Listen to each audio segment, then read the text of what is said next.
Der var en meget stor epidemi i hele året, i hele verden. Således beskrev en munk tørt og kortfattet året 1350, da pesten ramte Danmark. Pesten, eller den sorte død, som den blev kaldt, var en dødelig sygdom, der var kommet til Sydeuropa via de asiatiske handelsveje, og derfor spredte sig til næsten hele det europæiske kontinent, og flere steder slog op imod 50% af befolkningen ihjel. Munken havde således ret i, at der var tale om en epidemi, der dækkede i hvert fald hele den del af verdenen, som han kendte til. I den forstand var det en pandemi, en verdensomspændende sygdom, der i 1350 nåede Danmark. Kildematerialet til den sorte døds hærgen i Danmark er sporadisk. Vi ved derfor ikke præcist, hvor stor en del af befolkningen, der gik til under pesten, men dødeligheden vurderes til at have været lige så høj som ude i Europa.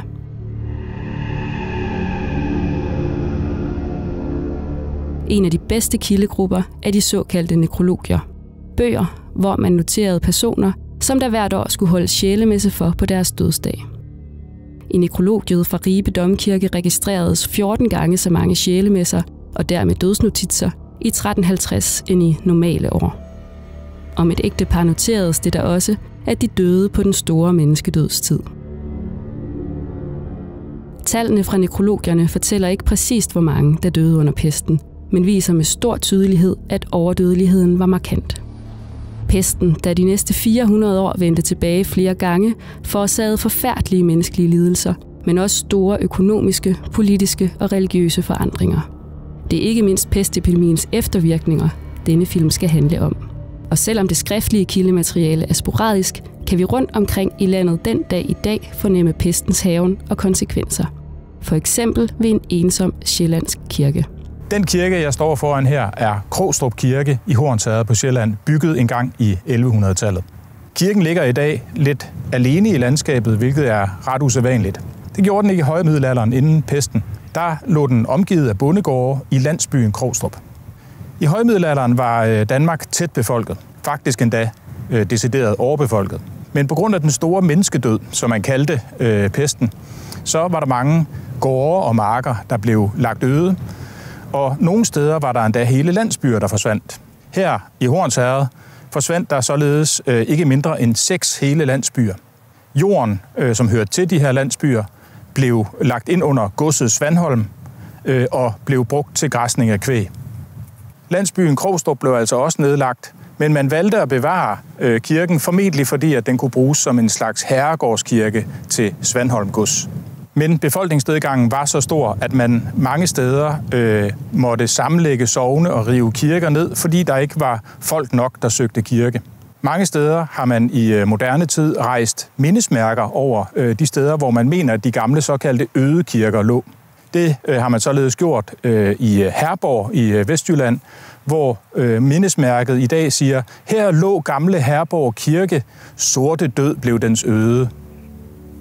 Faldet i folketallet var så stort, at kongen i 1354 eftergav al dødsstraf.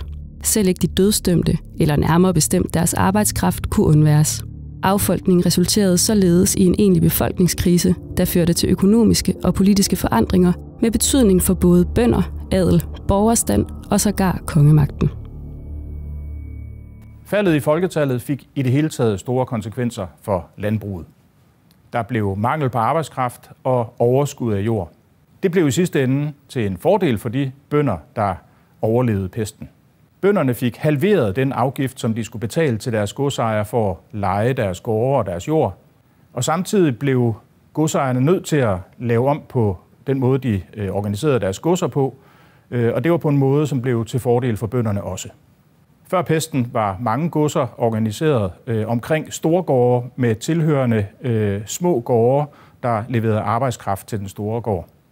Efter pesten var der ikke længere bønder nok til rådighed til, at man kunne opretholde det her system. Derfor så sløjfede man storgårdene og fordelte jorden ligeligt blandt bønderne i landsbyen.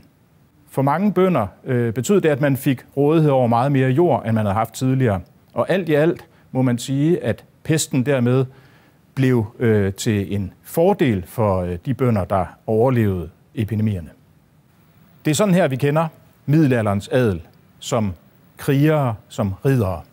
Men adelen var også i høj grad storlandmænd, godsejere. Og godsejerne blev ramt hårdt af befolkningskrisen, faktisk hårdere end bønderne gjorde. Især medlemmer af lavadelen blev ramt meget hårdt, fordi deres godser var så små, at de havde svært ved at få tilstrækkelige indtægter. Mange lavadelige måtte sælge deres godser, og ofte var det et medlem af højadelen, der var køber. Mange lavadelige måtte helt opgive deres adelstand og blev til borgere eller bønder. Andre lavadelige holdt fast i deres adelige status ved at tage tjeneste hos et medlem af højadelen eller en biskop eller et kloster for eksempel. Kongemagten blev styrket af den her udvikling her, fordi at adelen som helhed blev svækket. Men samtidig blev der også dannet en lille gruppe af ekstremt rige højadelige godsejere, som kunne lukrere på udviklingen. Det er en del af forklaringen på, at det politiske liv i slutningen af middelalderen var præget af en stærk kongemagt og en lille håndfuld meget magtfulde højadelige slægter.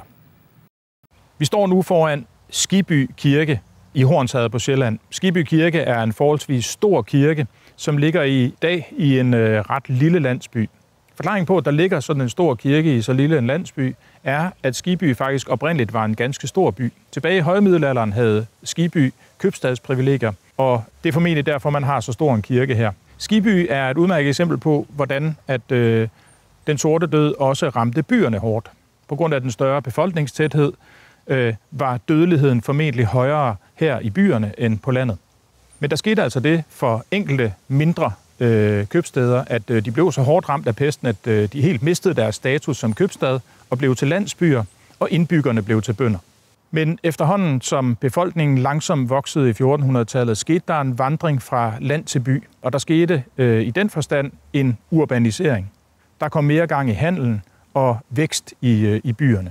Samtidig var adelen blevet svækket af den krise, som pesten medførte, og det betød, at storborgerskabet inde i byerne kunne øge deres magt. I hvert fald en elite af nogle få rige købmænd fik høje positioner og stigende politisk magt. Den sorte død fik ikke kun betydning for befolkningstal, økonomi og politiske magtforhold.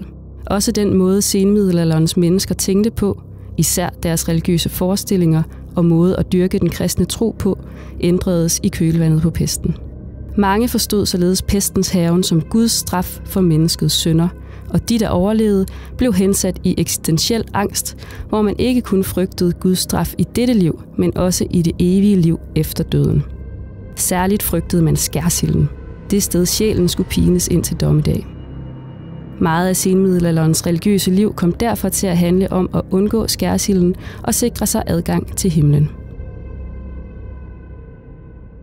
Som vi kan se af kalkmalerierne her i Tuse Kirke på Sjælland, hvor vi er nu, så betød frygten for at komme i helvede og ønsket om at komme i himlen, når man var død, meget for senmiddelalderens mennesker. Der var mange måder, man kunne prøve at opnå en plads i himlen. Man kunne for eksempel gå på pilgrimsfærd. Man kunne leve et liv i bøn og askese og fromhed. Man kunne efterligne Jesus, talte man om. Man kunne give penge og gaver til kirken. Men man kunne også prøve at gøre noget for, at der blev bedt for ens sjæl, efter man var død. Det kunne man gøre ved at indstifte en såkaldt sjælemesse. Når man indstiftede en sjælemesse, så betalte man penge til kirken til gengæld for, at der hvert år på ens dødsdag blev bedt bønner for ens sjæl i kirken.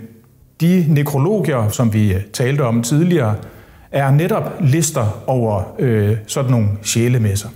Så kunne man også, hvis man gerne ville opnå en plads i himlen, købe et afladsbrev. Et afladsbrev var en officiel tilkendegivelse fra kirken om, at man havde opnået at slippe for et bestemt antal dage i skærsilden. De her afladsbreve, de blev solgt i stigende grad i senmiddelalderen. Der var voldsom vækst i afladskrammeriet, og det førte efterhånden til en vis kritik og skepsis over for afladsbrevene. Der var mange, der begyndte at tvivle på, at afladsbrevene overhovedet virkede, og der var endda nogen, der begyndte at sætte spørgsmålstegn ved, om afladsbrevene overhovedet var i overensstemmelse med Guds ord, som det står skrevet i Bibelen. I kølvandet på pesten begyndte de nu mere velstående og selvbevidste bønder og borgere i stigende grad at tage del i religionsudøvelsen igennem sjælemesser, donationer, bønner og aflad. Dermed blev pestepidemierne begyndelsen på en folkeliggørelse af det religiøse liv, der tidligere havde været forbeholdt gejstligheden. Den bredere folkelige deltagelse udfordrede imidlertid den etablerede kirke og førte i sidste ende til åben kritik af kirken og ikke mindst afladshandlen. I den forstand kom den sorte død til at udgøre en del af baggrunden for 1500-tallets reformationsbevægelse.